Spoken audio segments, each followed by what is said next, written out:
Bonjour à tous, aujourd'hui je voulais vous écrire une fiche de révision sur l'étude d'un texte poétique.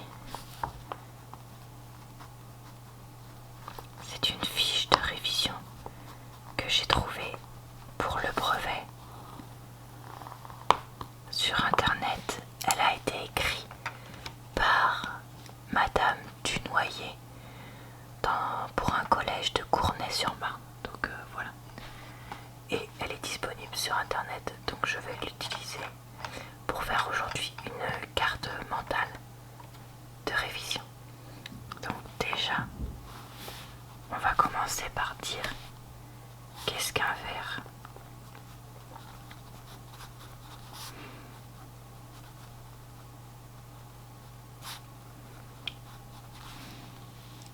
Oula, ma flèche est trop courte.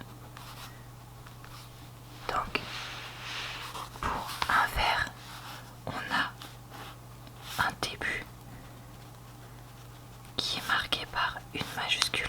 Je suis désolée, j'écris pas trop droit pour vous, mais c'était pas possible de faire mieux. On a une fin. Elle est marquée par un retour à la ligne.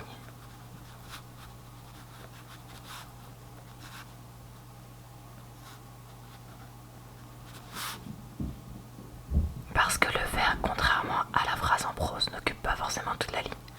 Donc il peut y avoir aussi un espace blanc à la fin du vers. Plus espace blanc, je vais mettre plus comme ça pour dire que c'est éventuellement un espace blanc. Si le vers dépasse la ligne, alors la fin du vers ne s'aligne pas sur la marge de gauche dans la poésie classique comme en prose, mais sur la marge de droite après un crochet. Donc il peut y avoir présence d'un crochet dans la poésie qui est plus vieille que le 21e. Non, le 19e, pardon. Je sais pas lire.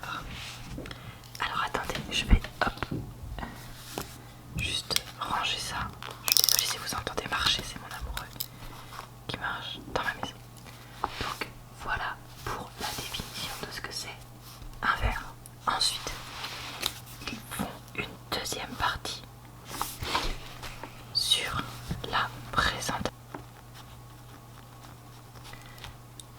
du poème. Donc, il y a trois parties dans la présentation du poème. La première partie, c'est les groupes de vers, donc les strophes, qui sont donc les groupes de vers qui composent un poème.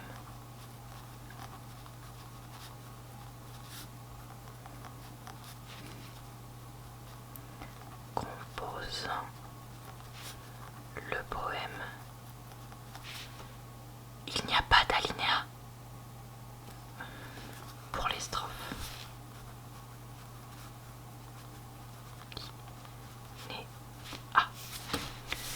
Ensuite, on donne un nom aux strophes selon le nombre de vers. Donc nom aux strophes selon le nombre de vers qui les composent. Donc deux vers, on appelle ça un distique. 3 vers, on appelle ça un tercet. 4 vers, un quatrain. Oui, c'est comme ça qu'on dit, je crois. Oh, j'ai un doute d'un coup. 5 vers, c'est un quintile. Et 6 vers, un cisain. Je pense que ça se dit comme ça. Non, ça me dit rien du tout ce nom-là. Je suis désolée. Je n'ai pas fait d'études littéraires, donc je vous avoue que c'est loin derrière moi. Alors, Les vers, ils sont composés de pieds. Une syllabe égale un pied. Et pareil, on peut nommer le nombre, les vers selon le nombre de pieds qui les composent. Donc on a par exemple 12 pieds dans un alexandrin. J'ai l'impression qu'on entend tout le temps parler de ça. Des alexandrins, mais non, c'est pas grave. Attendez, j'ai mal écrit. 8 pieds, c'est un octosyllabe. Et 10 pieds, c'est un décasyllabe.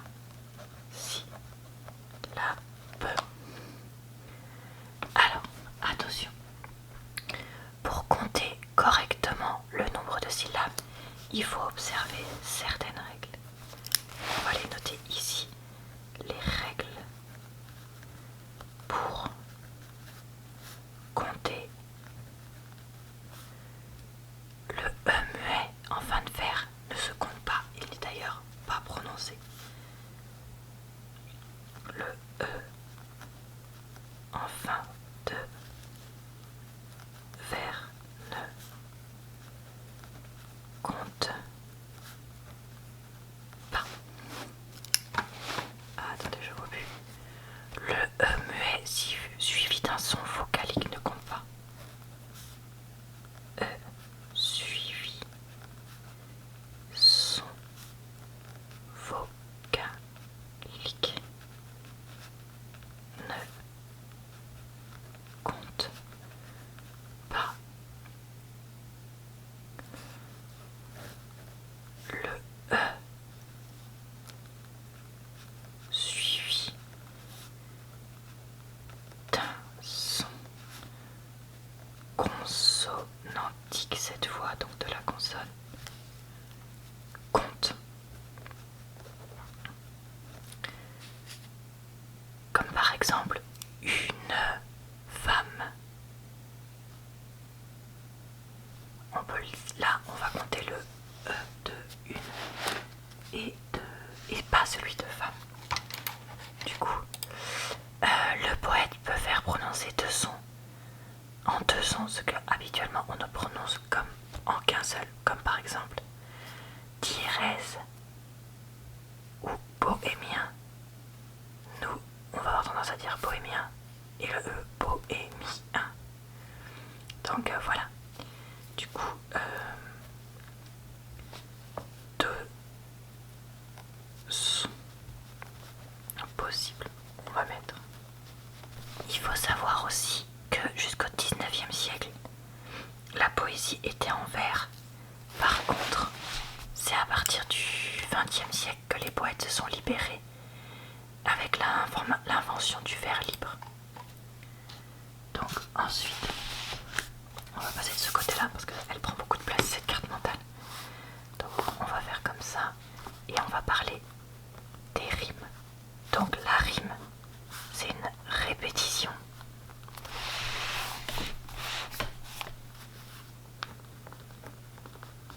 De sons identiques à la fin de plusieurs vers.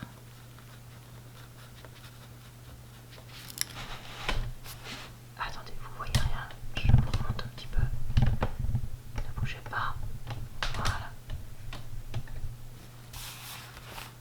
Voilà.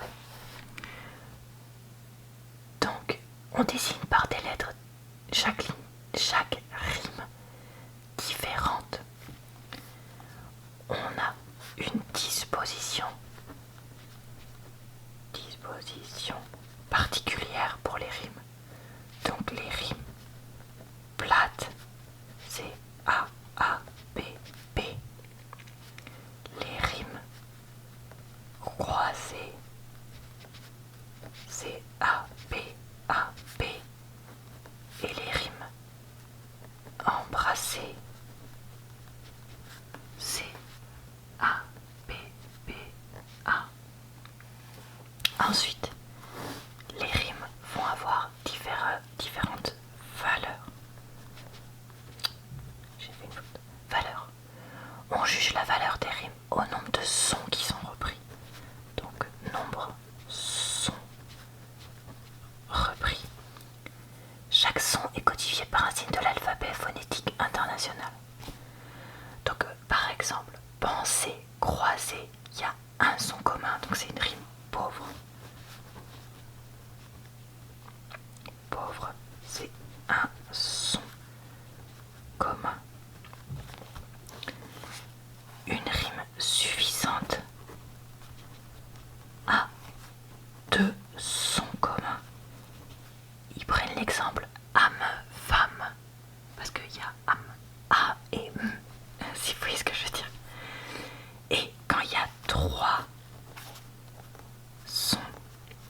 j'ai inversé mes deux trucs, mais c'est pas grave. Comme par exemple capitaine, lointaine, il y a t, et, ne. Donc voilà, je vais pas écrire en phonétique les trucs parce que on va laisser tomber, c'est pas mon domaine. Ensuite, on a le genre des rimes. Ça peut être des rimes féminines ou masculines. Donc le genre. Pourquoi j'ai fait un trait aussi petit? Je recommence. Le genre.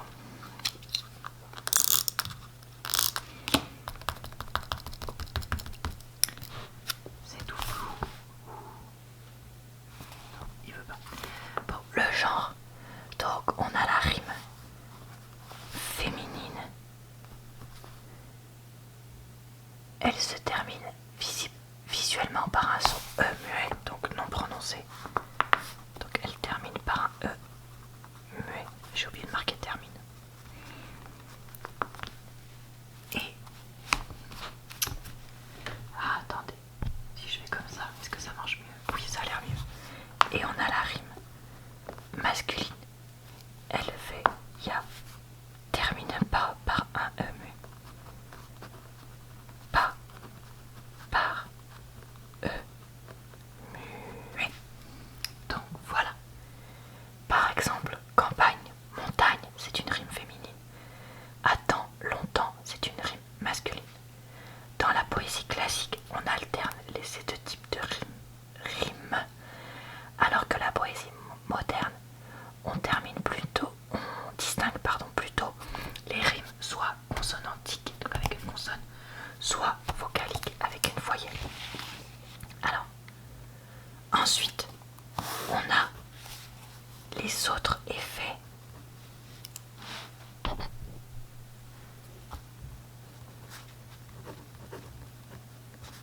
de sonorité.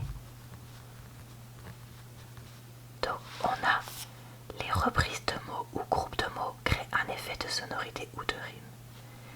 On a par exemple l'anaphore. C'est une reprise en début de vers ou de strophe. Reprise en début vers ou strophe. On a l'assonance. C'est quoi ça? Il ressemble à rien du tout. L'assonance, c'est une reprise de son à l'intérieur des vers dans des mots différents mais proches. Donc l'assonance, c'est quand c'est vocalique. L'exemple qui est donné, c'est de Verlaine. Je fais souvent ce rêve étrange et pénétrant. Donc il y a 3 reprises du son en, et c'est un son avec des voyelles. Après on a l'allitération. C'est quand c'est un son consonantique. Alors de racines, on a pour qui sont ces serpents qui sifflent sur vos têtes. Donc on a 5 sons S, donc un son avec une consonne. Donc ça, c'est nommé une allitération. Ensuite, on a enfin ce qu'on appelle le rythme. Donc le rythme, il faut marquer les pauses au bon endroit. Donc pause au bon endroit. Et pour cela, repérez les mots qui forment un groupe cohérent. Repérez les groupes cohérents. Le poète peut choisir d'écrire des groupes de mots qui débordent du vers. Donc on a ce qu'on appelle les enjambements. Enjambements. C'est un vers qui déborde sur le vers suivant.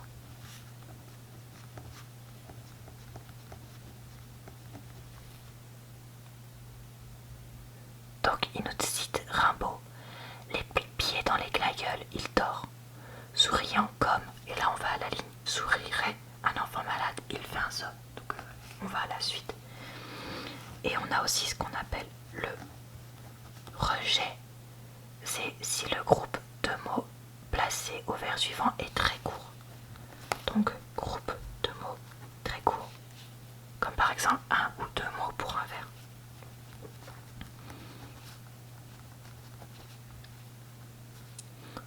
Groupe de mots courts. En troisième, apparemment, alors au moment où cette fiche a été réalisée, est-ce que c'est encore valable actuellement, je ne sais pas, il y a deux sortes de poésie qui sont étudiées.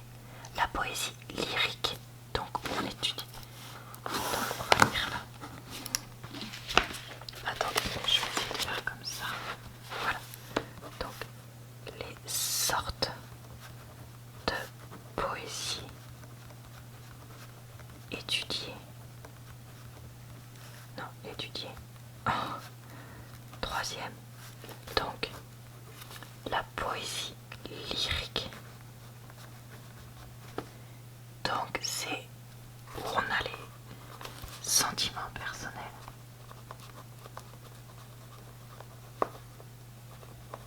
Du poète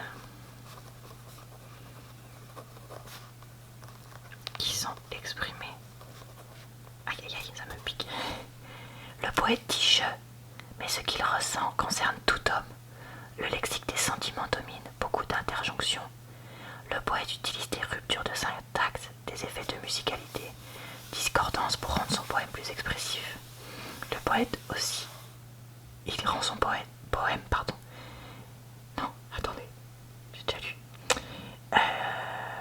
Utilise aussi, pardon, toutes les ressources du vocabulaire et les figures de style.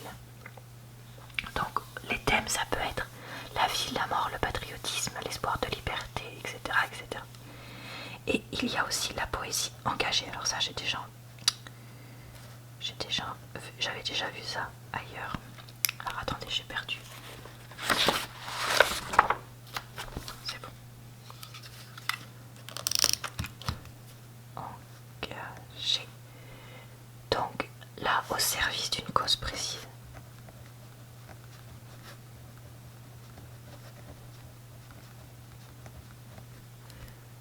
Dans un contexte historique précis, donc référence à des éléments réels, précis et vérifiables, on incite le lecteur à réfléchir et à agir.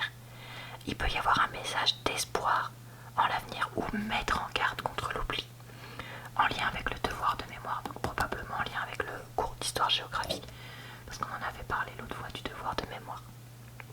Donc il y a une grande force argumentative ici. Voilà pour ma fiche sur l'étude d'un texte poétique en troisième. J'espère que j'ai dit pas trop de bêtises et que ça vous a plu. Et puis je vous